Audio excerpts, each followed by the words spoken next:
TV조선 취재기자들이 전하는 뉴스의 중심, 보도본부 한나인, 저는 신효섭입니다. 전당대회 돈봉투 살포 의혹을 평가하고 대처하는 민주당의 태도가 종잡을 수가 없습니다.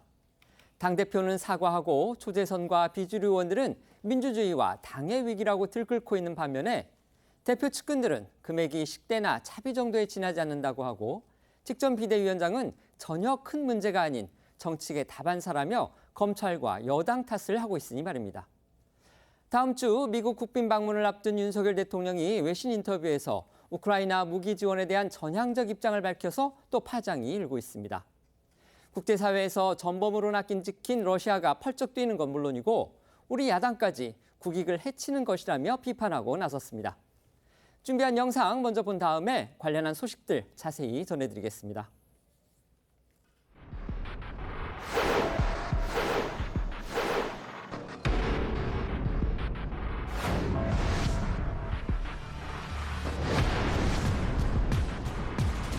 오늘부터 출근했대. 아, 그랬어요? 정무팀에 내가. 야, 전화해볼게요, 있나?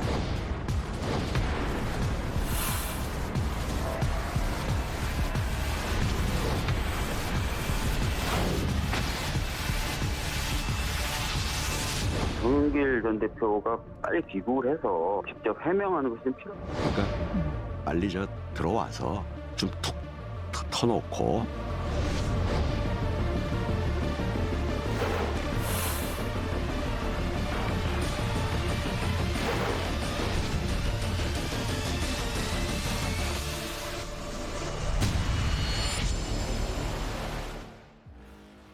민주당 돈봉투 의혹 파장이 점점 더 확산되고 있습니다. 어디까지 얼마나 더 갈지도 예측하기 어려운 건데요. 검찰의 수사 상황 짚어보고 새로 공개된 녹취 파일 내용도 자세히 살펴보겠습니다. 네, 민주당의 돈봉투 의혹을 수사 중인 검찰이 어제 저녁 이번 의혹의 핵심 인물로 꼽히는 강래구 감사협회장에 대해 전격적으로 구속영장을 청구했습니다. 강 회장은 지난 2021년 민주당 전당대회에서 송영길 전 대표의 당선을 위해 총 9,400만 원의 살포를 주도한 혐의를 받고 있습니다. 검찰은 이 가운데 강 회장이 조달한 돈은 8천만 원으로 보고 있습니다. 또 강 회장은 지난 2020년 9월 이정근 전 민주당 사무부총장에게 뒷돈을 건넨 사업가 박모 씨로부터 발전 설비 납품 청탁 명목으로 뇌물 300만 원을 받았다는 의혹도 받고 있습니다. 검찰은 어제 강 회장을 두 번째 소환 조사한 뒤 정당법 위반과 뇌물수수 혐의로 구속영장을 청구했고요. 강 회장의 신병을 확보하는 대로 송 전 대표의 관여 여부와 금품 조달 대가로 주고받은 게 있는지를 집중 추궁할 예정입니다. 검찰은 당초 이제 강 회장의 그 압수수색 영장을 신청할 때는 정치자금법 위반 혐의도 거기에 적시를 했다고 그러는데 이번에 영장 청구에서는 그 부분은 일단 뺐다고 합니다. 아마 수사가 더 필요하다 이런 판단에서 그런 듯합니다. 어쨌든 검찰이 이번 의혹과 관련해서 구속영장 청구한 거 이번 이게 처음인데요. 문제는 검찰의 수사가 어디까지 확대되느냐입니다. 어제 추가로 공개된 녹취 파일에서는 스폰서 관련 언급까지 등장을 했습니다. 네, 앞서 송영길 전 대표가 돈봉투에 대해 인지를 하고 또 심지어 직접 돈봉투를 뿌린 정황이 담긴 녹취가 공개된 데 이어서 어제 공개된 녹취에서는 돈봉투에 담긴 돈의 출처로 의심되는 스폰서가 등장을 했습니다. 민주당 전당대회를 20여일 앞둔 지난 2021년 4월 10일 이정근 전 부총장이 강래구 회장에게 돈이 필요하면 누구한테 요구를 하냐며 사업가 김모 씨의 이름을 거론하자 강 회장은 그 사람밖에 없지 않느냐고 답을 하는 내용입니다. 이 녹취 파일을 공개한 JTBC는 두 사람의 통화에서 사업가 김 씨는 돈이 필요할 때마다 언급이 된다며 강 회장이 이 전 부총장에게 돈을 받아내는 방법을 전수하는 내용의 녹취도 재차 공개했습니다. 직접 들어보겠습니다. 필요한 거는 누구한테 요구를 해? 저기한테? 한테? 아니, 사람이 그 사람밖에 없잖아요. 뭐 다른 스폰이 있어요? 월요일 날 오면 밥값이 없다. 현찰로 좀 마련해줘라. 얘기해 놓으십시오. 얼마? 그러면은 1,000만 원 이렇게 얘기해야 돼. 그러면 얘는 100만 원을 생각하고 있다. 1,000만 원을 두드려 맞기 때문에 500을 갖고 옵니다. 아시겠죠? 진짜 완전 엑기스 전수해주네요. 스폰서로 지목된 사업가 김 씨 어떤 인물인지 알려진 게 좀 있습니까? 이 동아일보에 따르면 사업가 김 씨는 송영길 전 대표와 친분이 깊은 인천 지역 사업가로 알려졌습니다. 송 전 대표는 인천에서 오래 지역구 의원을 했고 인천시장까지 지냈습니다. JTBC는 김 씨가 전당대회 이후에도 당시 송영길 캠프 인사들과 밀접한 교류를 이어간 걸로 파악됐다고 전했습니다. 공개된 녹취 파일엔 이 사업가 김 씨가 돈을 건넨 이유를 추측해 볼 수 있는 정황이 담겨 있습니다. 전당대회에서 송 전 대표가 승리한 이후에 김 씨의 자녀가 이재명 대선 후보 캠프로 출근을 했고 또 그 과정을 이번 의혹에 연루된 것으로 지목된 윤관석 의원이 도운 것으로 보이는 이 정황이 담긴 건데요. 먼저 녹취 파일과 함께 공개된 이 텔레그램 메시지부터 보시면 민주당 전당대회가 끝난 지 5개월이 지난 시점인 2021년 10월 14일 오전 윤관석 의원은 이 전 부총장에게 스폰서 김 씨의 딸의 이력서를 달라고 하라 이렇게 메시지를 보내고요. 3시간여 뒤인 이 전 부총장은 또 김 씨의 딸 이력서를 보냅니다. 그리고 보름 뒤에 윤 의원은 이 전 부총장에게 전화를 걸어서 김 씨 딸의 출근 소식을 전하는데 이 통화 내용 먼저 들어보시죠. 오늘부터 출근했다. 아, 그랬어요?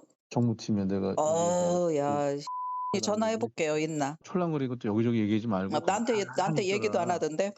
또 아마 그 전화를 받으면 너한테 아빠한테 먼저 하겠지. 그러니까 네가 또 제발 그 촐랑거리지 말고 가만히 있어. 또 그러니까 이제 스폰서라는 의심을 받는 사업가 김 씨가 송영길 캠프 측에 돈을 줬고 그에 대한 보답으로 송 대표 측 인사가 김 씨 딸을 이재명 대선 후보 캠프에 넣어준 것이 아니냐 이런 의혹이 지금 제기되고 있는 겁니다. 네, 다만 김 씨는 JTBC의 당시 상황을 알지 못한다면서 딸이 그 이전에도 민주당 의원실에서 일을 많이 했고 봉사 차원에서 이재명 대선 캠프에서 일을 한 거다 이렇게 해명한 것으로 전해집니다.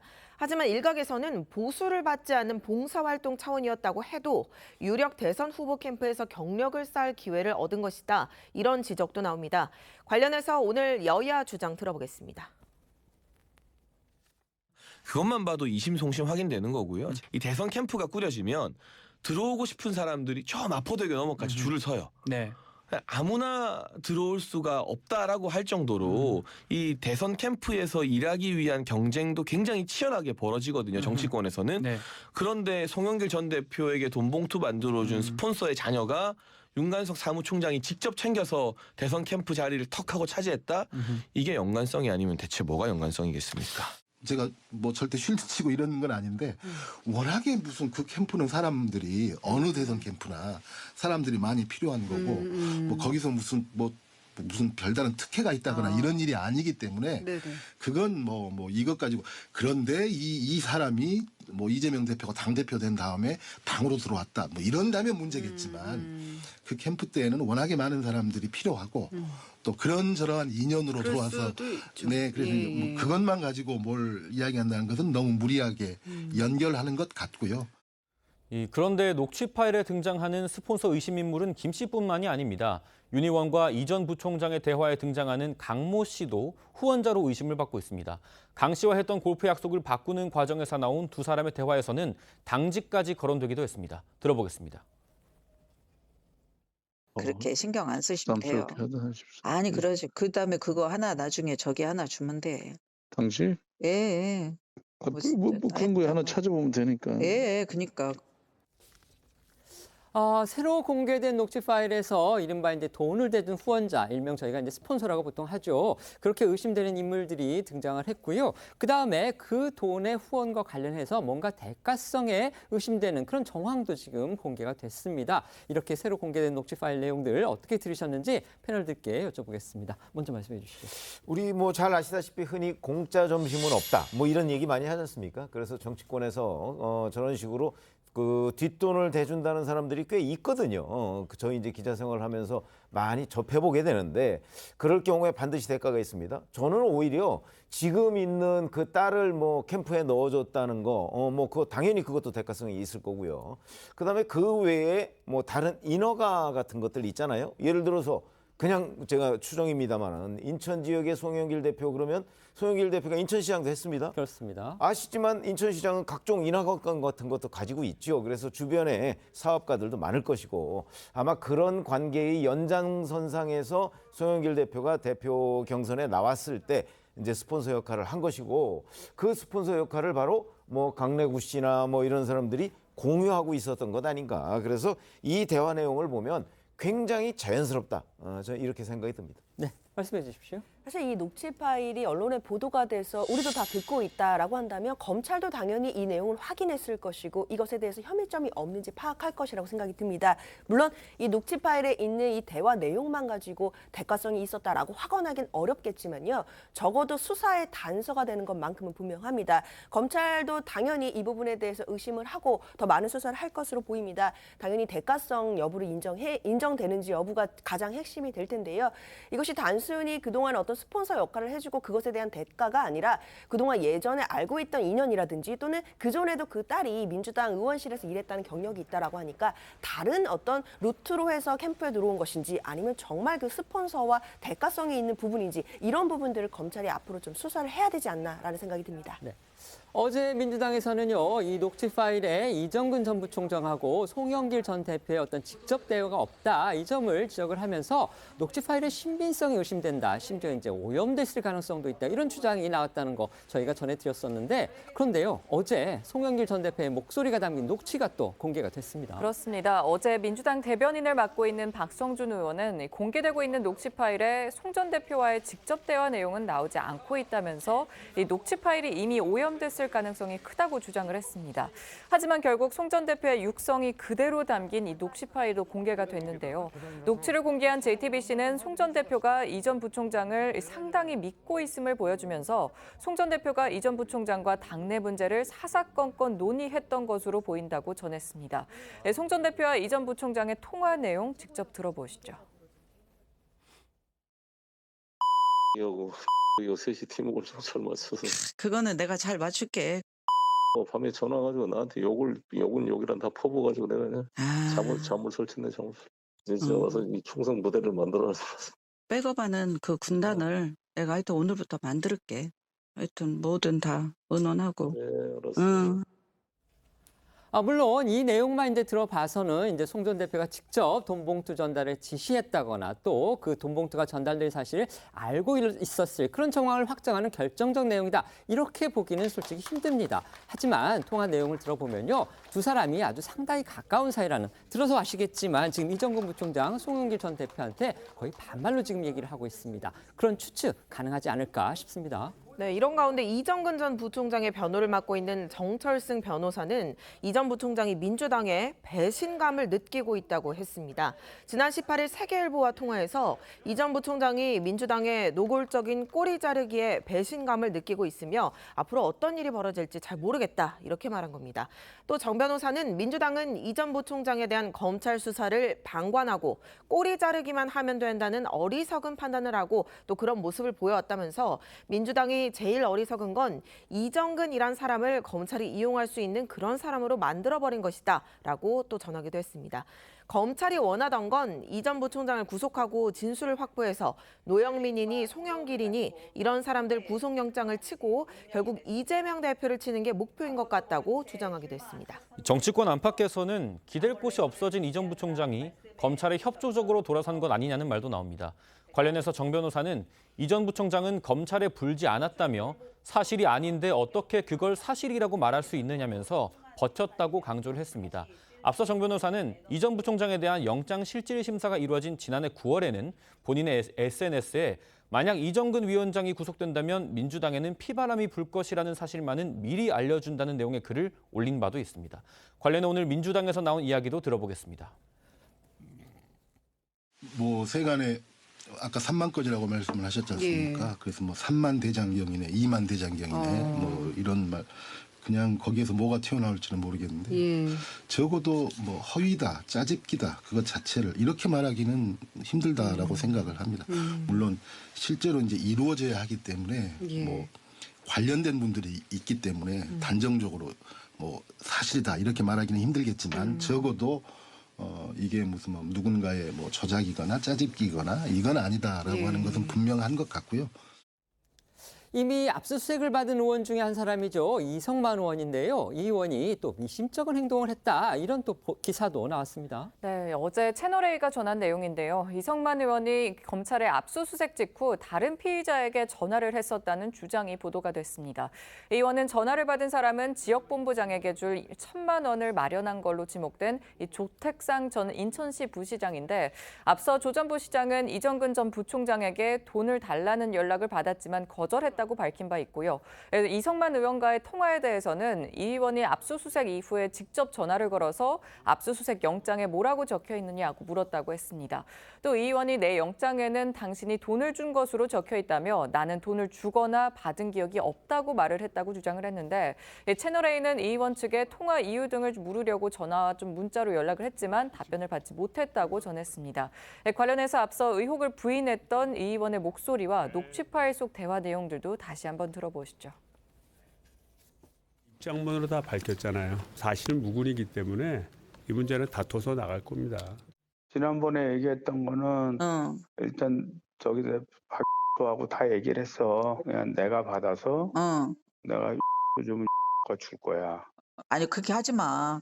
왜? 오빠가 그렇게 받아서 한다는데? 나한테 줘. 내가 그냥 송이 때 바로 같이 얘기했는데. 수감돼 있는 이정근 전 사무부총장이 민주당의 노골적인 꼬리 자르기에 배신감을 느끼고 있으며 앞으로 어떤 일이 벌어질지 잘 모르겠다. 민주당은 이 전 부총장에 대한 검찰 수사를 방관하고 꼬리 자르기만 하면 된다는 어리석은 판단을 하고 있다. 이게 지금 이 전 부총장의 변호를 맡고 있는 정철승 변호사의 그 언론에 밝힌 그런 언급 내용입니다. 이 내용은 또 패널들께서 어떻게 느끼셨는지 여쭤보겠습니다. 말씀해 주시죠. 워낙 녹음 파일이 숫자가 많죠. 그러다 보니까 사실은 이정근 전 부총장이 얼마나 실토하느냐 하는 거와 무관하게 이미 검찰은 대단히 중요한 사실들을 많이 알고 있다고 보고요. 다만 이런 게 있습니다. 이 녹음 파일은 결국 이정근 전 부총장의 모친 집에서 압수수색을 한 거잖아요. 사실 이 모친 집에 왜 그렇게 많은 휴대전화를 남겨놨을까 하는 점은 의문이 들어요. 네. 그러면 이제 나중에 우리가 흔히 왜 보험용 얘기를 하잖아요. 네네. 아마 이런 부분까지도 이정근 전 부총장이 염두에 두고 있었는데 민주당이 이정근 전 부총장을 좀 이렇게 감싸는 듯한 분위기였다면 그런 문제를 아마 별도로 예를 들어서 증거인멸을 한다든가 이렇게 그 처리했을 가능성도 없지 않다고 저는 봅니다. 근데 그렇지 않았어요.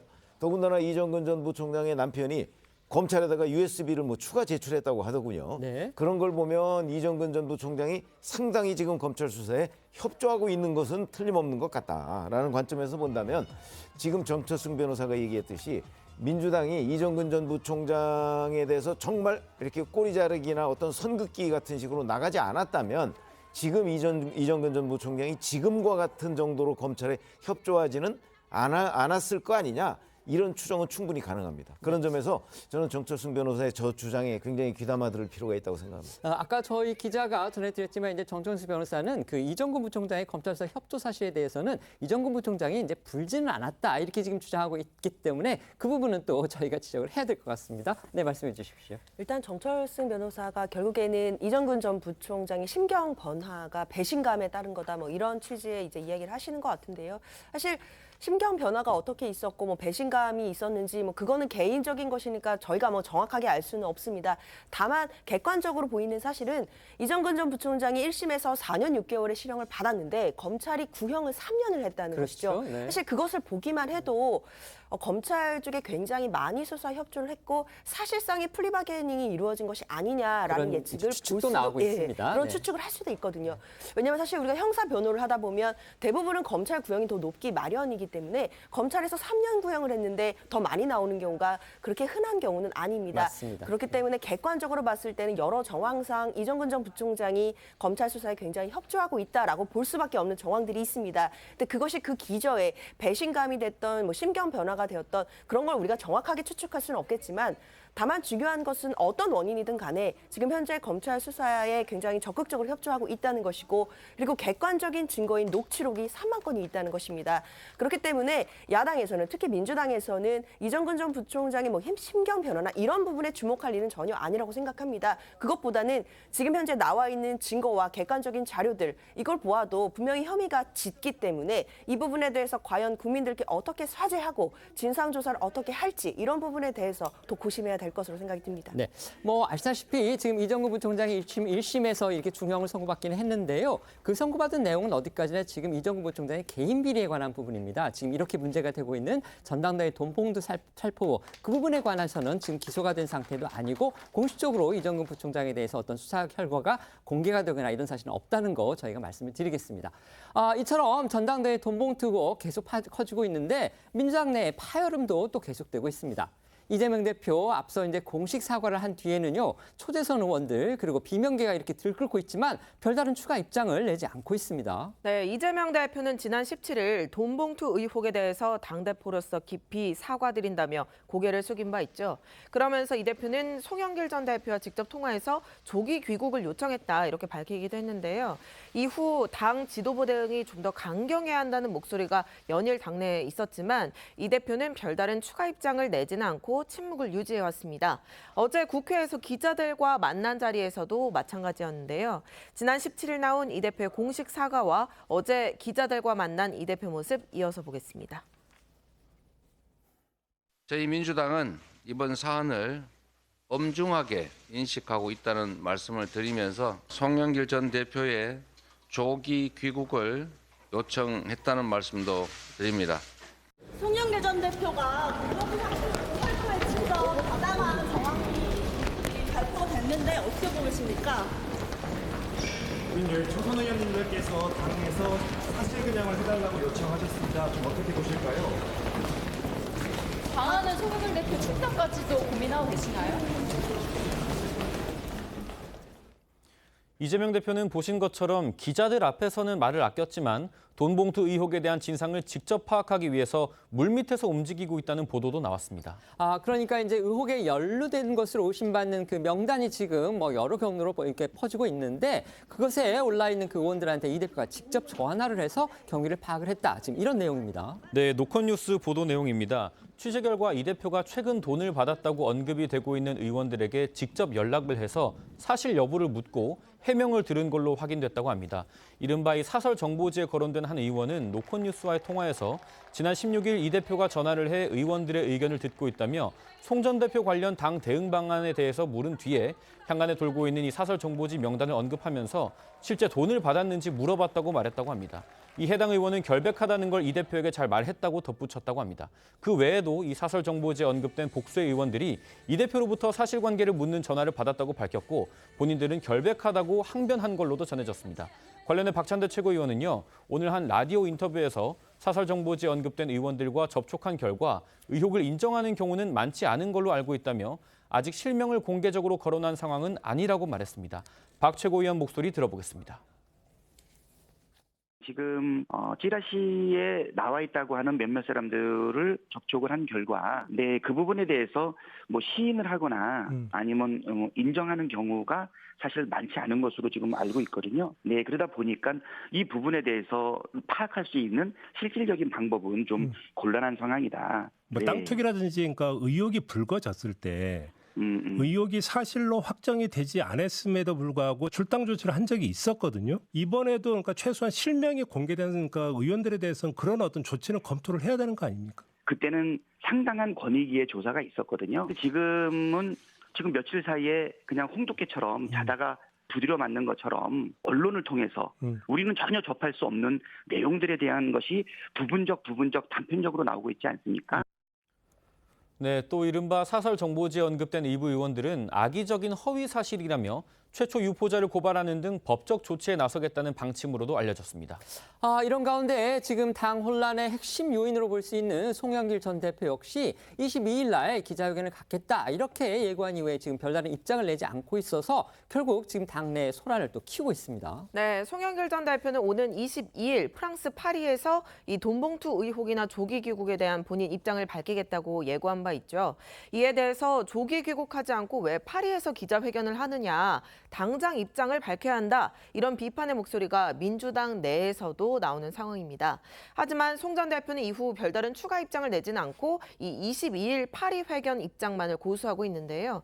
우리 시각으로 어제 오후 파리 경영대학원 앞에서 기자들과 만났는데 송 전 대표는 조기 귀국 가능성을 묻는 질문에 대해서 22일에 말씀드리겠다라고만 답하고 기자회견 일정을 늦게 잡은 이유가 거취를 숙고하기 때문이냐 이런 질문에는 처음부터 원래 그렇게 정해놨다라고만 답변했습니다. 이후 송 전 대표는 수업이 있어서 들어가겠다면서 추가 질문은 받지 않은 채 자리를 떠났습니다. 민주당 안에서는 이제 송 전 대표가 사실상 조기 귀국은 하지 않기로 마음먹은 것 같다. 이런 얘기도 지금 나오고 있죠. 네, 신경민 전 민주당 의원이 어제 국회 방송에 출연해서 송 전 대표의 조기 귀국 가능성이 낮다는 취지로 말을 했습니다. 신 전 의원은 송 전 대표가 파리로 출국하던 작년 12월에도 이미 선거법 위반 혐의 관련으로 출국 금지 조치를 해야 하는 것 아니냐는 이야기가 있었다고 했습니다. 그러면서 이 JTBC 보도에 따르면 당시 출국하려는 송 전 대표에게 돈 봉투 의혹에 대해 물어봤다는 건데 그걸 뿌리치고 그냥 갔다는 것 아니냐며 이런 부분들을 종합해 봤을 때 송 전 대표가 귀국할 것 같지는 않다고 예상을 했습니다. 그리고 박주민 의원은 어제 한 라디오 인터뷰에서 송 전 대표가 당분간 귀국할 의사가 없는 것 같다고 간접적으로 들었다면서 기자회견 자체를 파리에서 한다는 건 조기 귀국은 안 하겠다는 뜻으로 보인다고 말했습니다. 박 의원 목소리도 들어보겠습니다. 몇몇 의원님께 저도 한번 여쭤봤어요. 혹시나 뭐 소문이나 또는 간접적으로 뭐 들으신 게 있냐라고. 본인들이 이제 뭐 전에 듣거나 이제 소문으로 들었을 때는 태도가 동일한 것 같다. 그리고 당분간 귀국할 의사도 없는 것 같다라는 거는 제가 간접적으로 들어봤습니다. 조기 귀국은 안 하겠다는 것 같고요. 아마 이제 22일 날 입장 표명을 저희 당에서도 좀 보고 뭐 추가적인 조치가 만약에 있다면 또 가능하고 필요하다면 해나가겠죠. 민주당 안에서 송 전 대표를 향한 이 귀국 압박 계속해서 나오고 있는데요. 어제 저희도 전해드린 대로 민주당의 이제 최대 의원 모임이죠. 더미래에 이어서 초선 의원들까지 목소리를 냈습니다. 그렇습니다. 어제 더미래가 입장문을 내고 송영길 전 대표에게 조기 귀국해서 의혹을 명명백백하게 밝히라고 공식 요청을 한 데 이어서 민주당 초선 의원 모임인 더민초도 기자회견을 열고 송 전 대표의 조기 귀국을 압박하고 나섰습니다. 더민초는 송 전 대표가 당시 있었던 일들을 책임지고 확인해서 당과 국민들께 알려야 한다고 강조를 했고요. 당 지도부를 향해서는 보다 적극적으로 사실관계를 확인하고 엄중한 조치를 취해야 한다고 요구했습니다. 더민초의 기자회견 먼저 들어보시죠. 공개되는 녹취의 내용은 상당히 충격적이고 구체적입니다. 송영길 전 대표님은 조속히 귀국하여 사건의 실체를 밝혀주십시오. 당이 위기입니다.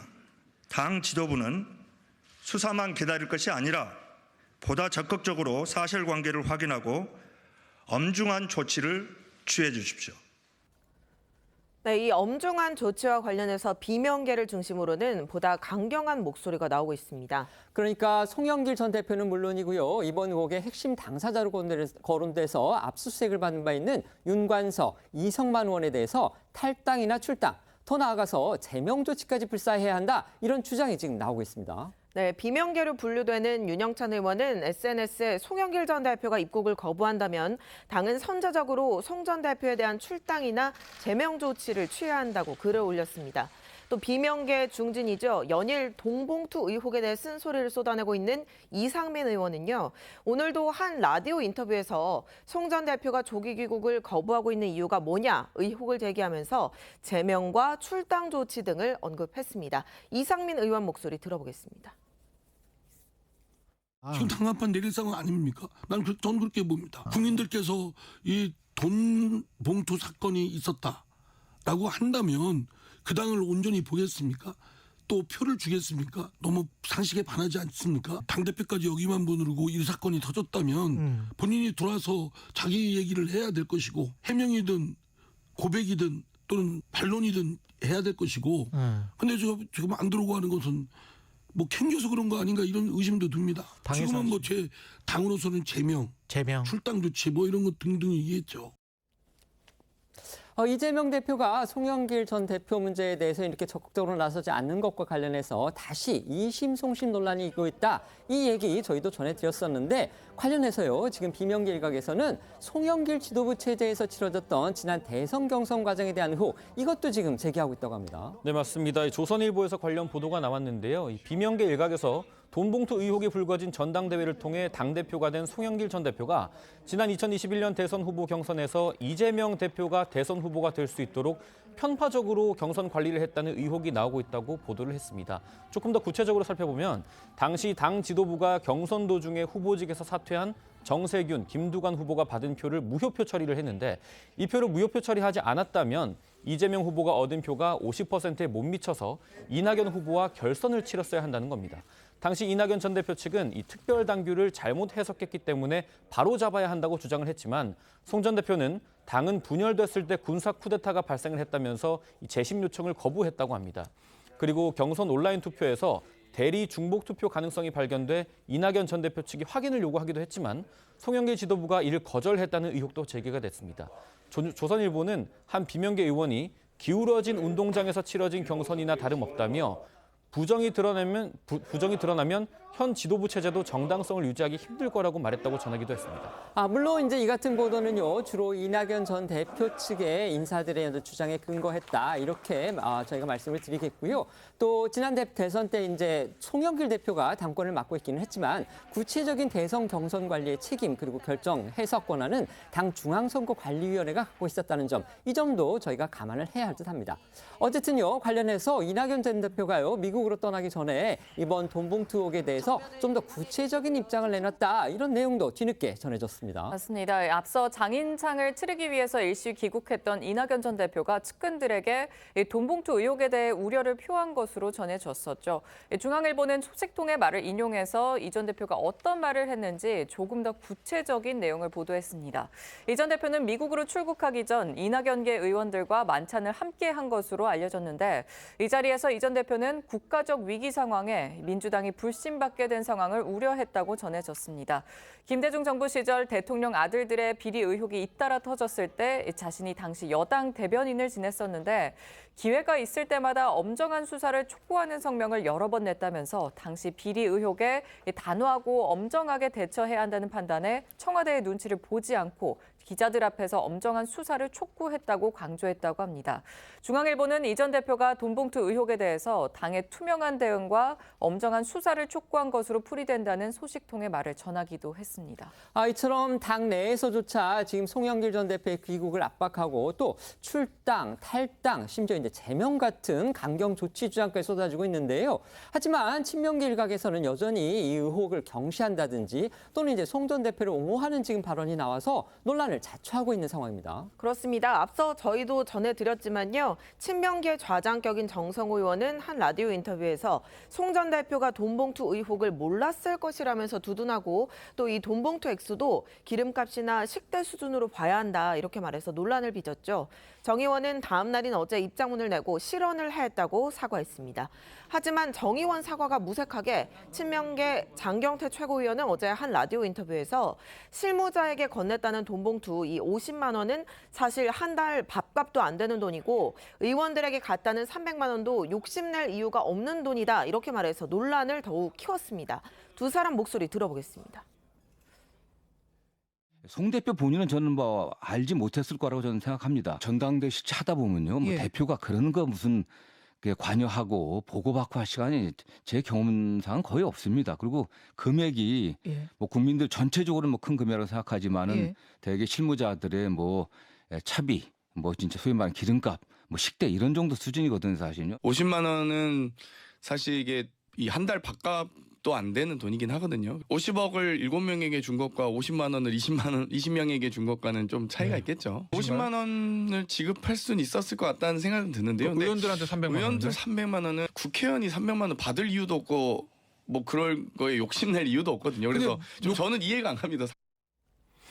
장경태 최고위원은 논란이 커지자 본인 SNS에 해당 발언이 취지에 맞지 않게 보도되고 있다면서 50만 원에 욕심낼 이유가 없고 관행 또한 사라져야 한다는 취지를 강조하기 위해서 말씀드린 거고 어떤 용도일 것 같냐는 질문에 예상된다고 답변한 것이지 필요하다고 주장한 게 아니라고 재차 강조했습니다. 또 장 최고위원은 더 이상 악의적인 보도가 되지 않길 바란다고 밝히면서 구태 관행이 재현된 것에는 다시 한번 송구한다는 말씀을 드린다. 이렇게 덧붙였습니다. 그런가 하면요. 비대위원장을 역임했죠. 4선 중진 우상호 의원은 시사저널과의 통화에서 돈봉투 의혹은 여당이나 언론에서 침소봉대한 사안이라면서 정치계 다반사인데 수면 위로 떠오른 것이다. 이렇게 말했습니다. 의원은 전혀 큰 문제나 이슈거리가 아니라면서 민주당이 이 문제로 찬반이 나뉘거나 분열되지는 않을 것이라고 했습니다. 정성호 의원은 사과를 했고요. 장경태 최고위원은 이제 발언 취지와 맞지 않게 지금 보도가 나왔다 이러면서 언론 탓을 했는데 국민의힘에서는 공세 수위 한층 더 높이고 있습니다. 네, 장해찬 청년 최고위원은 장경태 최고위원의 발언을 언급하면서 300만 원은 평범한 청년들의 한 달 월급보다 많은 돈이라고 꼬집었습니다.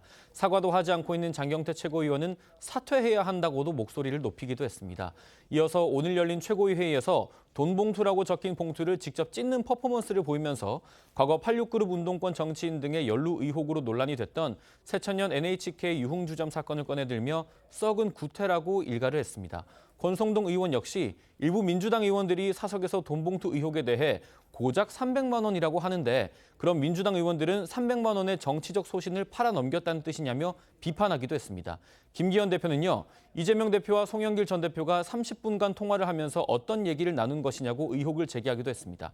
국민의힘에서 나온 목소리 이어 들어보겠습니다. 프랑스로 도망을 간 송영길 전 대표는 귀국하여서 수사에 협조할 기미가 없어 보입니다. 민주당 이재명 대표가 송영길 전 대표와 30분간 전화통화를 했다고 하는데 도대체 무슨 대화를 나눈 겁니까?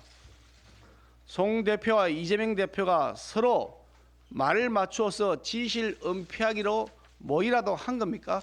무슨 말을 나누었는지 도대체 송 전 대표는 언제 귀국한다는 건지 송 전 대표의 국회의원 지역구를 양도받아 차지하는 과정에서 어떤 거래나 흥정이 있었던 것은 아닌지 여부에 대해서 즉각 해명해야 할 것입니다. 형님 나도 주세요 하는 돈봉투. 젊을 때는 새천년 NHK에서 도우미 불러서 놀고 나이 들어서는 돈봉투 돌리는 86 운동권은 이제 그만 정치에서 영원히 퇴장해 주십시오. 송영길 전 대표와 돈봉투 의원들을 즉각 출당시켜서 민주당의 돈봉투 문화를 찢어주십시오.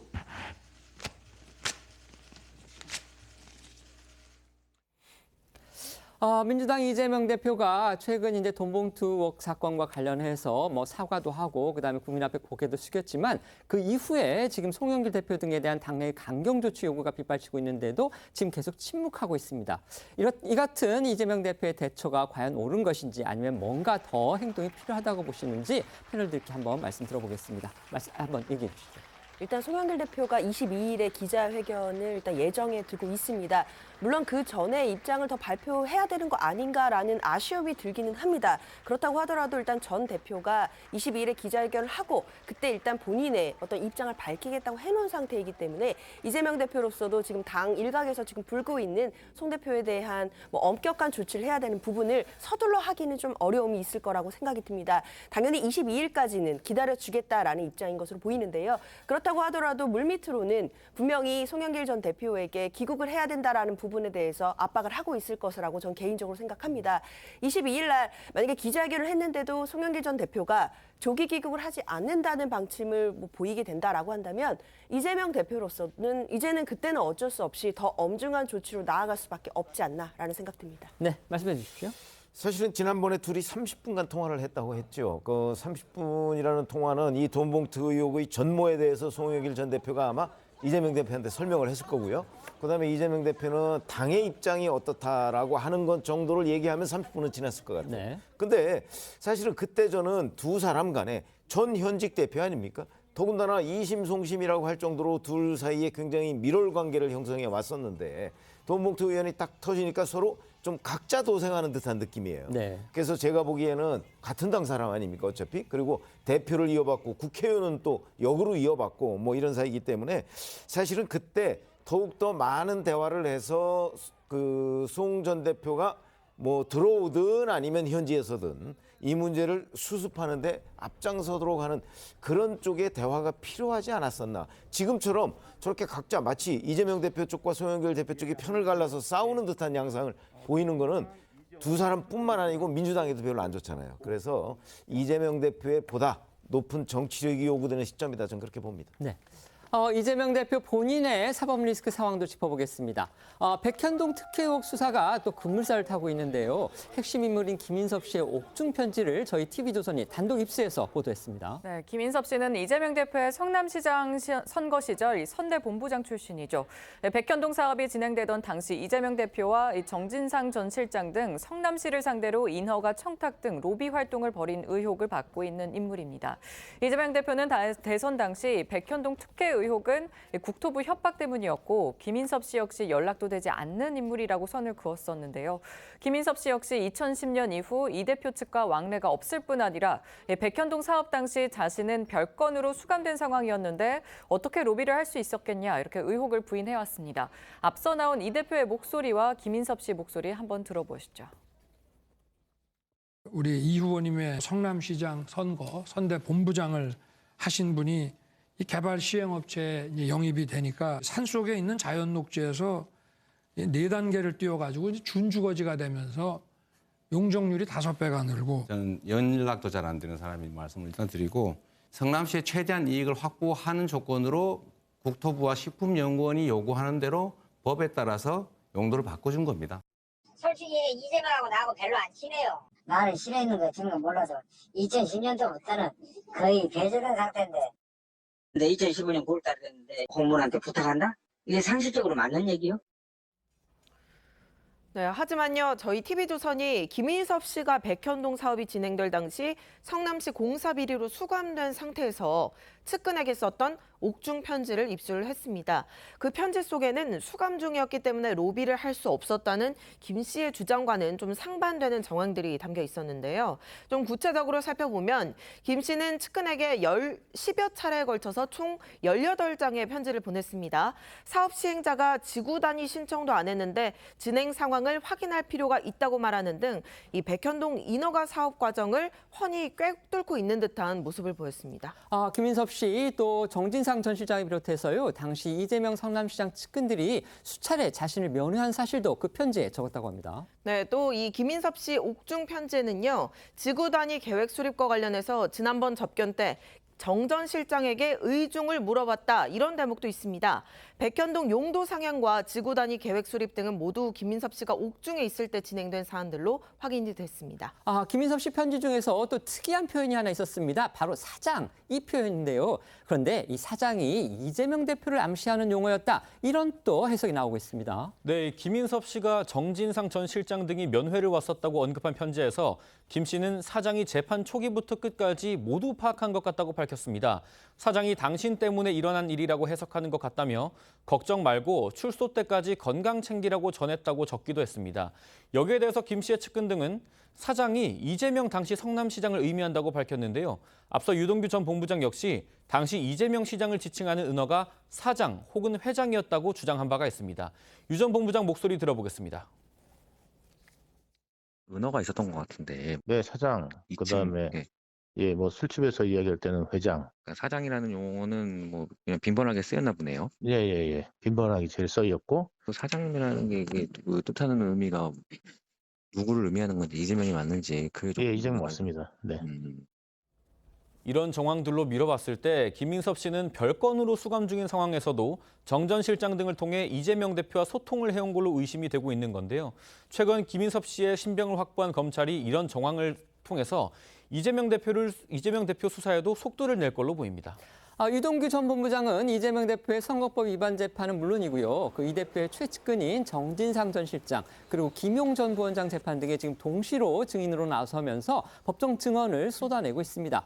특히 이 증언의 아주 세세한 부분, 그러니까 디테일을 더하는 데 주력하고 있다고 합니다. 네, 어제 저희도 전해드린 대로 유동규 전 본부장은 앞서 열린 정진상 전 실장 재판에서 정 전 실장의 집을 직접 찾아가서 돈을 건넸다고 증언하면서 정 전 실장의 집 구조를 직접 종이에 그린 것으로 알려졌습니다. 이어 김용 전 부원장 관련해서는 담당 재판부에 김 전 부원장의 2억을 전달할 당시 차를 주차한 장소와 함께 담배를 피웠다는 벤치 등을 촬영한 사진과 또 동영상을 제출한 것으로 알려졌습니다. 사실상 셀프 현장 검증을 하고 이에 대한 영상 자료를 제출한 것으로 보이는데 이재명 대표 측이 유 전 본부장의 진술에 대한 이 신빙성을 문제 삼으면서 재판이 디테일 싸움 양상으로 좀 흐르고 있는 분위기입니다. 오늘도 김용 전 부원장 재판이 열렸습니다. 재판 내용 알려진 것들이 좀 있습니까? 네, 오늘 오전부터 김용 전 부원장에 대한 재판이 진행 중입니다. 오늘 재판에는 유동규 전 본부장의 사실혼 배우자인 A씨가 증인으로 출석해서 눈길을 끌었습니다. A씨는 앞서 유 전 본부장이 김용 전 부원장에게 돈을 전달하던 상황에서 동거인에게 이 현금을 보여주고 관련 대화도 나눴다 이렇게 진술을 하면서 이를 입증하기 위해서 증인으로 출석한 겁니다. A씨는 오전 재판 과정에서 검찰이나 김용 전 부원장 측의 질문에 대부분 증언을 거부한 것으로 알려졌습니다. 그 증언 거부 이유로는 사건이 진행되면서 사람들이 죽어나가는 것을 보면서 트라우마가 생기고 유 전 본부장이 나서서 해코지라도 당하지 않을까 하루하루 불안하다. 증언하는 것 자체가 저한테는 두렵고 무섭다. 이렇게 설명했다고 합니다.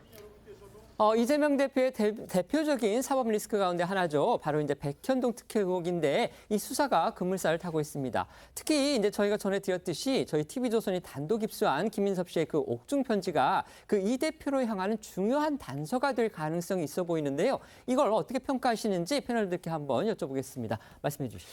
재판에서 중요한 게 그 증언자들 그 증언의 뭐 구체성, 그다음에 뭐 일관성 뭐 이런 거라고 흔히 우리 얘기를 하잖아요. 그렇습니다. 그런 점에서 본다면 사실 이 김인섭 씨의 로비가 백현동 의혹 그 아파트 추진 과정에서 있었느냐 없었느냐 이게 핵심이 증거거든요.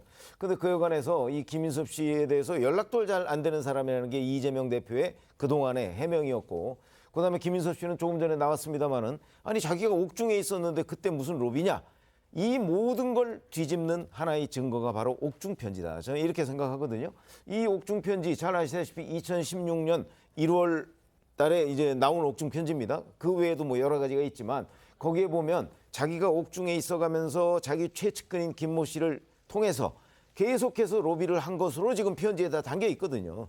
그렇게 따지면 연락이 안 된다든지 아니면 뭐 옥중에 있었기 때문에 로비를 못했다든지 하는 거는 전부 다 거짓이다. 그러면 일단 이재명 대표와 이 김인섭 씨의 그동안의 주장이 다 무너지는 거예요. 그렇게 되면 결국 그 검찰의 주장, 그다음에 그 김인섭 씨 최측근이 최근에 입장을 바뀌어서 실토를 하기 시작했다고 하잖아요. 이 사람의 주장이 앞으로 재판부에서 이제 크게 주목을 받으면서 결국 그 주장대로 재판 결론이 나는 것 아니냐. 그렇다면 결국 이 백현동은 로비가 있었다는 얘기가 되는 쪽으로 결론이 날 가능성이 대단히 높기 때문에 그래서 저는 옥중 편지에 이른바 증거력이 중요하다 이렇게 생각합니다. 변호사님도 같은 생각이십니까? 일단 이 옥중 편지 자체도 검찰이 수사를 할 텐데요. 물론 지금 한 18장의 편지를 보냈다라고 하니까 내용이 꽤 상당합니다. 그럼 그 안에 내용들이 단순히 백현동과 관련해서 어떤 진행되는 상황을 파악하는 정도의 내용이었는지 아니면 넘어서서 정말 불법적인 알선이나 로비를 하는 듯한 그런 내용들의 단서가 포착돼 있는지 이 부분이 가장 중요한 핵심일 것 같습니다. 그러나 검찰에서는 적어도 그 김인섭 씨가 옥중에 있었다고 해서 백현동 사건을 아예 돌보지 못했던 것은 아니고 분명히 진행되는 상황을 파악하고 있었다는 점, 이 부분을 좀 어떻게 보면 집중을 해서 김인섭 씨를 추궁할 가능성이 높습니다. 결국에는 김인섭 씨가 어떤 진술을 하느냐에 따라서 좀 내용이 달라질 것으로 보이고요. 그리고 옥중 편지에 있는 내용이 단순히 정황을 넘어서 알선을 했던 내용까지 나오는지 이제 그런 부분들을 검찰이 잡아내는 것, 그런 수사가 좀 앞으로 어떻게 진행될지를 잘 살펴봐야겠습니다. 네. 이제 용산 대통령실 소식 알아보겠습니다. 어제 윤석열 대통령이 취임 후에 처음으로 4.19 혁명 기념식에 참석했습니다.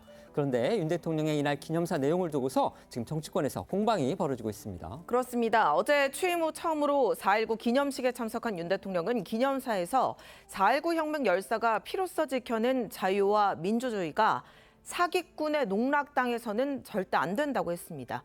또 민주주의 위협 세력들이 독재와 전체주의 편을 들면서 민주 인권 운동가 행사를 하는 경우를 세계 곳곳에서 많이 봤다고도 말하면서 민주주의가 돈에 의한 매수로 도전받을 수도 있다고 경고했습니다. 특히 어제 기념식에는 이재명 민주당 대표도 참석을 했거든요. 윤 대통령과 악수를 한 뒤에 기념식 첫째 줄에 앉아서 굳은 얼굴로 연설을 지켜봤습니다. 직접 들어보겠습니다. 우리가 피와 땀으로 지켜온 민주주의는 늘 위기와 도전을 받고 있습니다. 독재와 폭력과 돈에 의한 매수로 도전을 받을 수도 있습니다. 거짓 선동, 날조 이런 것들로 민주주의를 위협하는 세력들은 독재와 전체주의 편을 들면서도 겉으로는 민주주의 운동가 인권 운동가 행세를 하는 경우를 세계 곳곳에서 저희는 많이 봐왔습니다. 이러한 거짓과 위장에 절대 속아서는 안 됩니다. 4.19 혁명 열사가 피로써 지켜낸 자유와 민주주의가 사기꾼의 농락당해서는 절대 안 되는 것입니다. 방금 들으신 것처럼 사기꾼, 돈에 의한 매수 등 4.19 기념사에서 좀처럼 들어보기 어려운 단어들이 등장을 하면서 정치권 일각에서는 민주당을 겨냥한 게 아니냐는 지적이 나왔습니다. 특히 돈에 의한 매수 표현을 두고는 송영길 전 대표를 비롯해 민주당 의원 다수가 연루됐다는 의혹을 받은 돈봉투 사건을 겨냥한 게 아니냐는 해석도 나왔습니다. 하지만 대통령실 핵심 관계자는 이 같은 발언의 배경에 대해서 특정 사안이라기보단 일반적인 현상을 통틀어서 얘기한 것이라고 설명을 했습니다. 윤 대통령이 이 문제에 이제 돈에 의한 매수 이 부분을 직접 추가했다 이런 얘기까지 전해지면서 야당이 더 자극을 받은 듯한데요. 민주당 곧바로 반발하고 나섰습니다. 네, 굳은 표정으로 연설을 지켜봤던 이재명 대표, SNS에 껍데기는 가라라는 이 신동엽 시인의 시 한 구절을 인용하면서 윤 대통령을 애둘러 비판했습니다. 오늘 한 라디오에 나온 박찬대 최고위원은 윤 대통령의 기념사 발언 등에 대해서 유체이탈 화법처럼 보인다면서 마치 거울을 보면서 자신에게 화내는 것 아닌가라고 했습니다. 직접 듣고 오시죠. 예, 마치 거울을 보면서 자신한테 화내고 있는 것이 아닌가. 예. 어떤 분은 감정이라든가 분노 조절에 사실 장애 있지 않나 이런 생각이 되고요. 어쩌면 이렇게 편파적으로 불공정하게 말씀하시는지 김건희 여사한테 하는 말인가 이런 생각도 들었고요. 예. 윤석열 대통령의 말과 행동은 반대 아닙니까? 자유를 강조하면서 언론 자유 탄압하고 또 법치 강조하면서 유검무죄, 무검유죄의 검사 나라 만들지 않았습니까? 예. 대법원 판결도 부정하는 강제동원 피해 3자 변제안도 막 밀어붙이고 그랬던 부분이 있기 때문에 철저하게 정치적 목적을 가지고 자기한테 유리한 발언들만 이끌어내신다 이렇게 생각이 됩니다. 하지만 국민의힘은 민주당 측 반응을 두고 기념사 어디에도 야당에 대한 언급은 없는데 도둑이 재발절인 거냐면서 맞받았습니다. 오늘 라디오에 출연한 김병민 최고위원 목소리 한번 듣고 오시죠. 특정 사람이나 정치권의 비난했겠습니까? 민주주의의 꽃은 결국 선거를 통해서 선출하게 되는 그 과정일 텐데요. 이 선거 과정에 돈이 개입됐다는 것은 상상하고 있을 수 없는 일 아닙니까? 더군다나 과거에 있었던 부정선거 문제로 인해서 4.19 혁명이 촉발됐던 과거의 오래된 역사를 지켜보게 되면 우리의 민주주의를 지켜내기에 꼭 필요한 보편적인 가치와 일들이 있을 겁니다. 여기에 대해서 반드시 필요한 메시지를 냈다고 생각하고요. 예. 만약 이런 일들 때문에 우리를 겨냥한 거냐라고 야당이 주장하게 된다면 정말 국민들께 면목이 없는 정당의 모습을 스스로가 자인하고 있는 것 아니겠습니까? 어제 윤석열 대통령의 4.19 기념사를 가지고서 지금 야당이 아주 강하게 반발하고 있습니다. 실제 그렇습니까, 분위기가? 네, 분위기가 좀 격앙돼 있는 것 같기는 합니다. 4.19 기념사에서는 좀처럼 나오기 어려운 대통령의 언어들이었기 때문일 텐데요. 물론 김병민 최고위원이 말한 것처럼 뭐 다른 얘기, 원론적인 이야기였을 수도 있겠습니다. 하지만 지금 대통령실과 야당과의 관계 그리고 여야 간의 어떤 협치가 요원한 이런 상황에서 생각해 본다면 사실 민주당을 겨냥한 것이 아니겠느냐라는 좀 해석들이 많은 것 같고요. 특히나 사기꾼이라든가 돈에 의한 매수 이런 부분을 민주당이 돈봉투 의혹을 떠올리게 하기 때문에 사실 이 부분을 뭐 대통령실 탓하기는 어렵습니다. 민주당이 잘못한 것은 맞으니까요. 하지만 대통령이 4.19 기념사에서까지 이런 부분을 저격하시는 것이 과연 국민 통합을 위해 그리고 여야 협치를 위해 맞는 방향이었는지 이 부분은 조금 아쉽습니다. 네, 말씀해 주십시오. 뭐 4.19라는 게 그 의미를 잘 아시다시피 권력에 의한 민의 왜곡 뭐 이런 거 아니겠습니까? 그러니까 아마 대통령이 4.19 기념식에 가면 충분히 그런 부분을 저는 지적할 수 있다고 보고요. 그런 점에서 뭐 좀 그 타당한 지적이다 이렇게 얘기했는데 마침 이 시점이 이제 민주당 돈봉투 의혹 이렇게 돼 있단 말이죠. 그래서 이제 그렇잖아도 만약에 돈에 의한 매수 같은 얘기를 하게 되면 그런 오해를 사고 정쟁을 유발할 수 있는데 거기다가 중간중간에 다 사기꾼이나 뭐 매수 농락 같은 이거는 대통령의 표현으로서는 조금 강했다 이런 생각을 갖게 됩니다. 그래서 아마 반발이 더 심해진 것 아닌가 이렇게 생각합니다. 민주당 일각에서는요, 돈봉투 의혹 사건 수사가 검찰의 정치 개입이다, 또 기획 수사다 이런 주장 계속하고 있습니다. 그런데요, 어제 이원석 검찰총장이 처음으로 입장을 밝혔습니다. 네, 이원석 검찰총장은 어제 이 돈봉투 의혹과 관련해서 원칙에 따라 수사하겠다는 뜻을 밝혔습니다. 이 총장은 어제 4.19 민주묘지를 찾아 참배한 뒤 돈봉투 의혹 수사 계획을 묻는 취재진의 질문에 모든 사건을 동일한 원칙과 기준으로 증거와 법리에 따라서만 간다는 말씀은 드릴 수 있겠다 이렇게 답했습니다. 이와 관련해서 법조계 관계자는 1960년 4.19 혁명은 직전 3.15 부정선거가 직접적인 원인이 됐다면서 이번 참배 일정에서 이 총장이 전당대회 돈봉투 의혹에 대한 수사를 통해 정치권에서의 당내 선거에서 부정하고 불법적인 금품 살포 풍토를 엄벌하겠다는 의지가 읽힌다라고 해석을 했습니다. 다음 주로 다가온 윤석열 대통령의 미국 국빈 방문 관련 얘기도 해보겠습니다. 방미를 코앞에 두고서 지금 러시아 리스크가 수면 위로 떠올랐다. 이런 또 얘기들이 나오고 있습니다. 윤 대통령이 방미 즈음에서 외신과 인터뷰를 했는데 우크라이나에 대한 군사적 지원 가능성을 시사한 것, 이게 지금 도화선이 된 겁니다. 국내적으로 파장이 거셉니다. 네, 한미 정상회담이 일주일 앞으로 다가온 가운데 윤 대통령의 외신 인터뷰가 공개됐습니다. 여기서 대량 학살과 같은 전제를 달기는 했지만 우크라이나에 대해 군사 지원 전향적인 입장을 밝혀서 여러 가지 파장을 낳고 있는 겁니다. 내용을 조금 더 자세히 살펴보면 윤 대통령은 로이터 통신과의 인터뷰에서 러시아와 우크라이나 간 전쟁과 관련해 만약에 민간인에 대한 대규모 공격이라든지 국제사회에서 도저히 묵과할 수 없는 대량 학살이라든지 전쟁법을 중대하게 위반하는 사안이 발생할 땐 인도 지원이나 재정 지원에 머물러 이것만을 고집하기 어려울 수 있다고 했습니다.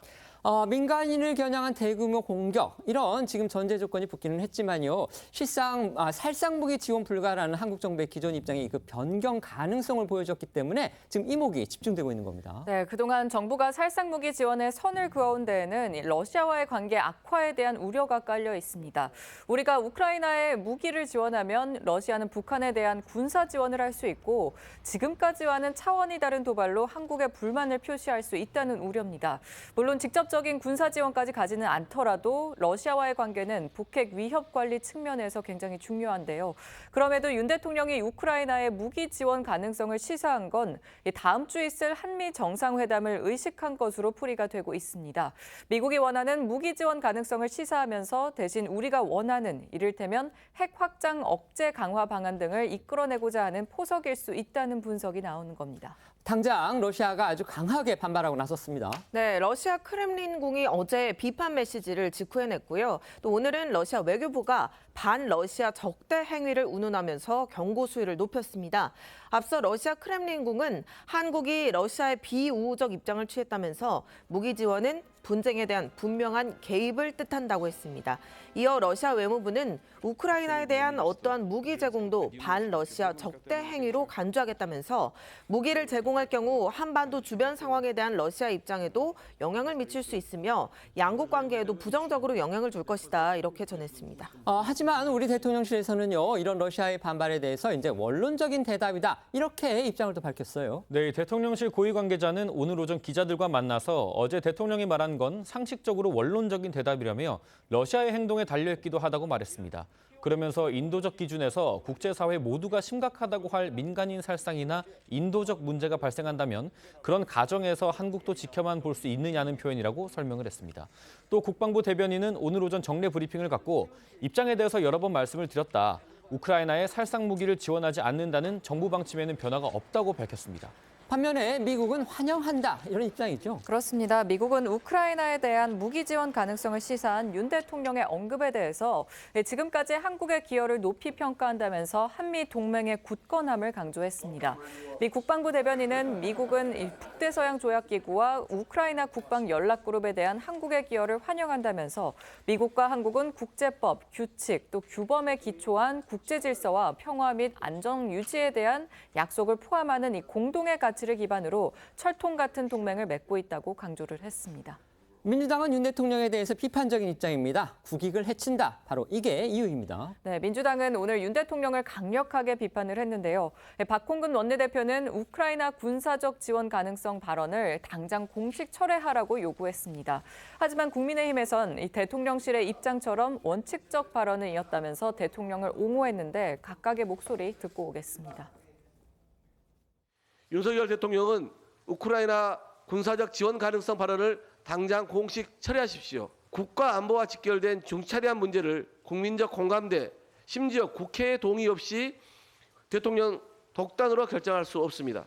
우리 헌법은 안전보장 및 국가나 국민에게 중대한 재정적 부담을 지우는 입법 사항에 관한 조약, 국군의 외국 파견 등은 국회 비준을 받도록 규정하고 있습니다. 민주당은 국익과 안보에 심각한 위협을 가져올 정부의 일방적 결정을 결코 동의할 수 없습니다. 저는 아주 원칙적인 발언이었다라고 생각을 하고요. 이 대통령의 로이터 통신 인터뷰 내용을 살펴보면 민간인을 상대로 한 대량 학살 같은 일이 벌어질 경우 지금 같은 재정 지원, 인도적 지원에만 이 한계를 두는 게 어려울 수도 있다라는 것이거든요. 그러니까 명시적으로 뭐 군사적 지원, 무기적 지원을 말씀한 것은 아닙니다만 여러 가지 전제가 있는 거죠. 가정적 전제가 있으니까. 분명한 것은 전 세계의 자유민주주의를 수호하는 국가들, 우리나라뿐만이 아니라 자유주의 진영에서요. 민간인을 대상으로 한 대량 학살이 일어나면 이걸 그냥 보고 넘길 수는 없는 겁니다. 그러한 공감대는 전 세계에 충분히 무르익을 것이고요. 아시다시피 대한민국은 6.25 때 국제사회의 도움과 지원을 받아서 나라를 지킨 그런 경험이 있습니다. 그런 나라의 대통령이 전제 조건을 달기는 했지만 지금 러시아에 의해서 불법적으로 침공당한 우크라이나에 무기 지원 가능성을 시사하는 발언을 했는데 이게 지금 국내에서 논란이 되고 있는 겁니다. 어떻게 보십니까? 제가 보기에는 국내뿐만 아니고 국제적으로도 당연히 논란이 될 만한 발언이라고 생각하는 것이 왜 그러냐면 우리가 한미 동맹 국가지만 그렇다고 해서 중국과 러시아가 우리의 적은 아니거든요. 지금도 경제관계나 여러 외교관계를 다 우리가 맺고 있습니다. 그렇기 때문에 이런 문제는 이제 윤 대통령이 방미를 앞두고 미국과 어느 정도 공동보조를 맞추기 위해서 이런 발언을 한 것으로 이해는 되는데 굳이 불필요하게 저런 얘기를 할 필요가 있었는가. 왜 예를 들어서 나중에 정말 러시아가 우크라이나 그 뭐 양민 학살이나 뭐 이런 일이 있었으면 그때 가서 어떤 결정을 하더라도 미리부터 지금 가정을 전제로 해서 저런 얘기를 할 필요까지는 굳이 없었던 것 아닌가 이렇게 생각이 듭니다. 이미 윤 대통령이 얘기한 전제 조건이 다 충족이 됐다는 지적도 나오거든요. 예를 들면 지금 푸틴이 당장 국제형사재판소에 의해서 전범으로 지금 기소가 됐지 않습니까? 아니 그렇기는 하지만 그게 뭐 대량의 무슨 양민 학살이나 뭐 이런 것들이 지금 우크라이나에서 벌어지고 있다는 게 확인된 건 없거든요. 그렇기 때문에 제가 보건대는 나중에 실제 그런 상황이 벌어졌을 때 우리가 뭐 이러저러한 조치를 취할 수는 있어도 지금부터 미리 얘기할 필요는 없다는 뜻입니다. 네. 지금부터는 오늘 하루 놓치면 안 될 핫한 뉴스를 모아 전해드리는 어쩌다 이런 일이 코너로 이어가겠습니다.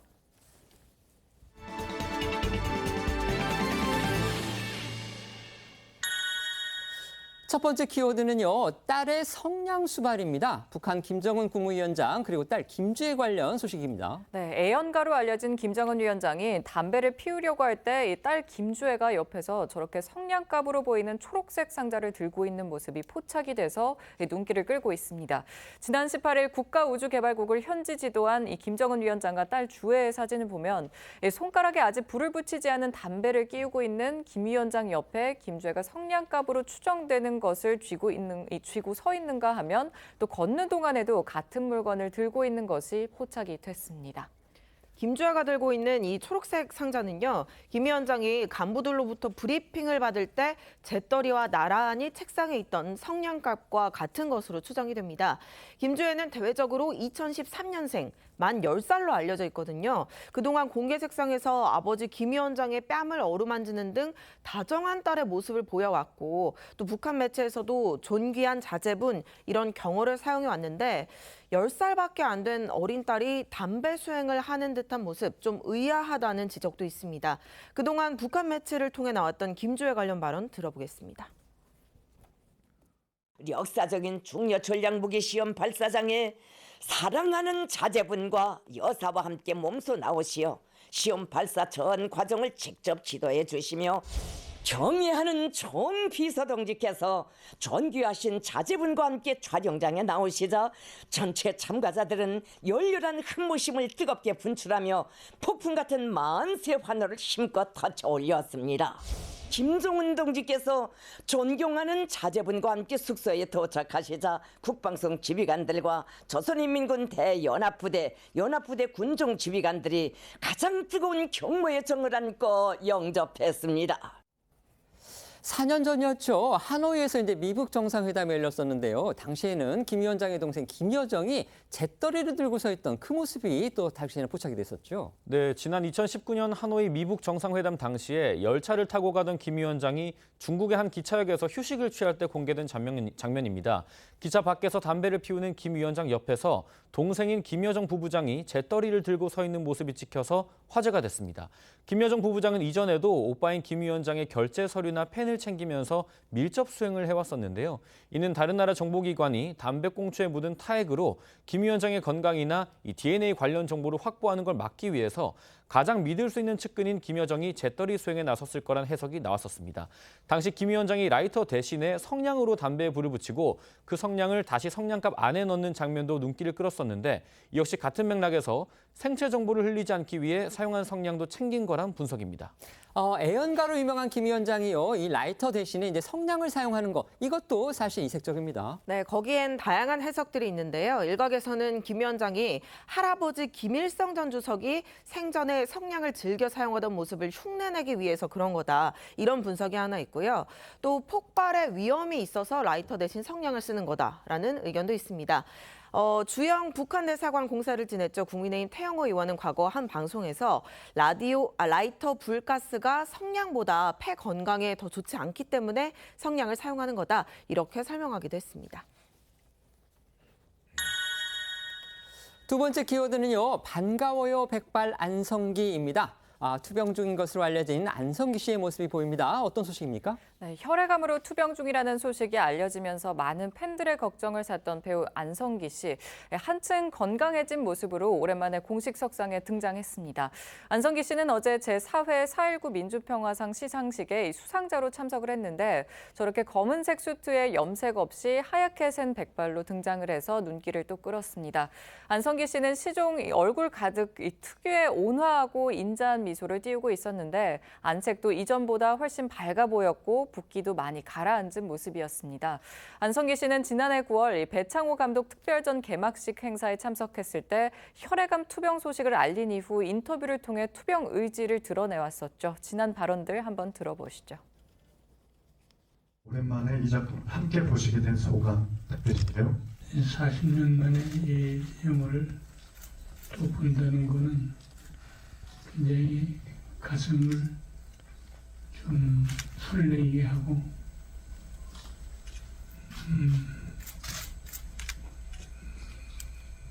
많이 좀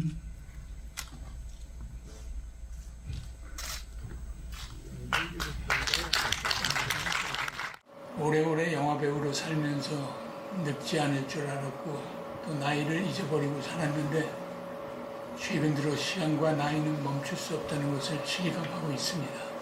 제 건강 너무 걱정들 많이 해주시는데 아주 좋아지고 있고 또 새로운 영화로 여러분들 뵙도록 하겠습니다. 감사합니다. 조금 전 보신 영상 속에 안성기 씨는요, 이제 검은 가발을 썼고요. 또 모자랩 속에 이제 머리가 많이 빠진 듯한 그런 모습이었는데 어제는 상당히 달라진 그런 모습을 저희가 볼 수 있었습니다. 지금 안성기 씨 건강 상태 어떤 것으로 알려져 있습니까? 네, 어제 안성기 씨는 건강 문제가 생겨 한동안 투병 생활을 해왔지만 이제 다시 거의 건강을 회복했다 이러면서 근황을 알렸습니다. 소속사 측에서도요, 한 매체를 통해서 안성기 씨의 건강이 90%가량 회복됐다고 전했습니다. 안성기 씨가 운동도 많이 하고 전처럼 완벽히 건강을 되찾기 위해서 노력하고 있고 차기작은 아직 정해지지 않았지만 열심히 작품을 검토하고 있다고도 전했습니다. 어제 안성기 씨가 수상한 4.19 민주평화상도 아주 의미가 깊은 그런 상이었습니다. 네, 그렇습니다. 이 상은 서울대 물리대 총동창회가 4.19 혁명 정신을 계승하기 위해 제정한 상입니다. 반기문 전 유엔 사무총장, 김정남 전 청와대 교육문화수석 비서관, 김영란 전 대법관에 이어 안성기 씨가 4번째 수상자가 됐습니다. 안성기 씨는 지난 1993년부터 30년간 유니세프 친선대사로서 봉사한 공로를 인정받아 수상자로 선정됐다고 합니다. 네, 안 씨는 수상 직후 무대에 올라서 마음속 깊은 곳에서 우러나는 벅찬 감동을 느낀다면서 이 상은 새로운 꿈을 갖도록 기운을 안겨준 영예로운 선물이다. 남아있는 삶에서 우리 사회의 행복 지수를 높일 수 있는 일이 무엇인지 찾아 신명을 바치려는 희망을 버리지 않겠다. 이렇게 다짐했습니다. 어제 시상식은 안성기 씨의 곁을 계속 지켜온 후배 배우죠. 박중훈 씨와 안성기 씨의 둘째 아들이 함께했습니다. 세 번째 키워드입니다. 황금박쥐의 대반전. 이건 어떤 내용인가요? 네, 전남 한평군에는 2008년에 순금으로 만든 황금박쥐상이 있습니다. 당시 순금 매입 비용만 27억 원이 들어갔지만 들인 돈에 비해 관광 효과가 크지 않다는 지적이 나오면서 한때 세금 먹는 하마, 애물단지 등의 비난을 받아왔습니다. 그런데 시간이 흐르면서 대반전이 일어났습니다. 요즘 금값이 고공행진을 하고 있죠. 이 황금박쥐상의 몸값도 무려 5배가량 껑충 뛴 겁니다. 27억 원을 들여 만든 황금박쥐상의 지금은 무려 137억 원 이상의 가치라고 합니다. 재테크 목적의 조형물은 아니지만 금값 강세에 본의 아니게 금테크에 성공한 셈입니다. 말 그대로 이제 애물단지였던 황금박쥐상의 대반전이다 이렇게 볼 수도 있겠는데 그런데요, 당시에 한평에서 왜 이 상을 만들었습니까? 1999년 한평군 고산봉 일대 동굴에서 이 멸종 위기종인 황금박쥐의 집단 서식지가 발견됐는데요. 관광 상품화를 위해서 2008년에 황금박쥐상을 제작을 한 겁니다. 군은 이 발견된 황금박쥐가 모두 162마리인 점을 감안해서 순금 162kg을 들여서 황금박쥐 6마리가 날개짓하는 모습의 이 초대형 조형물을 만들었는데 전시관의 접근성이 너무 불편해서 이 관광객 발길이 뜸했고 이 때문에 초반에는 예산 낭비라는 지적이 많았던 겁니다. 금값이 오르면서 이 또 절도범의 표적이 되기도 했었다고 합니다. 그렇습니다. 4년 전 황금박쥐상을 노려서 전시관 출입문을 부수고 침입하려던 3인조 절도범들이 경보음에 놀라 달아났다가 검거된 사건이 있었습니다. 그 당시에 금시세로 황금박쥐상의 가치는 85억 원 가량으로 전해집니다. 이 사건 직후에 그해 한평 나비축제 동안 황금박쥐상이 처음으로 야외 전시가 됐고요. 9억 원이 넘는 입장료 수입을 거뒀다고 합니다. 전남 한평군에 따르면 오는 28일 개막하는 나비축제 기간에도 이 황금박쥐 생태전시관에서 이 황금박쥐상을 전시할 예정이라고 합니다. 저희는 1분 뒤에 다시 돌아오겠습니다. 오늘 준비한 소식은 여기까지입니다. 저희는 내일 오후 1시에 더 핫한 소식으로 찾아뵙겠습니다. 시청해 주셔서 고맙습니다.